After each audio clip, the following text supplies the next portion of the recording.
Hello दोस्तों, कैसे हैं आप लोग। और मैं उम्मीद करता हूं कि आप लोग बहुत ही अच्छे होंगे। दोस्तों जहाँ भी होंगे मस्त और स्वस्थ जरूर होंगे। दोस्तों आप सभी को स्वागत है हमारे यूट्यूब चैनल में। अगर हमारे यूट्यूब चैनल में आप लोग नए हैं तो प्लीज़ सब्सक्राइब करें और अपने दोस्तों के साथ शेयर जरूर करें। दोस्तों बहुत ही बवाल सॉन्ग एक आया है खेसारी भाई का, जो खेसारी म्यूजिक वर्ल्ड से रिलीज हो चुका है, जिसमें एक्टर है रानी और खेसारी भाई ने एक्टिंग की है। बहुत बवाल सॉन्ग है। जिन जिन भाइयों ने नहीं देखा है प्लीज़ जाके देखिए। उस गाने को ज़्यादा से ज़्यादा शेयर और सपोर्ट कीजिए। गाने का नाम है दोस्तों बरहुआ बाउरा हुआ पिया। आप लोग इस गाने को ज़्यादा से ज़्यादा प्यार सपोर्ट कीजिए। खेसारी म्यूजिक वर्ल्ड पे रिलीज हो चुका है आज सुबह सुबह।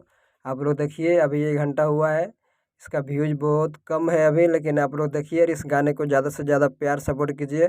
बाउरा हुआ पिया को गाना जो है, आप लोग जाके एक बार सुनिए ज़रूर। खेसारी म्यूजिक यूट्यूब चैनल पे है अभी गाने। और बहुत बवाल सॉन्ग एक और आने वाला है खेसारी भाई का, जो टी सीरीज से आने वाला है।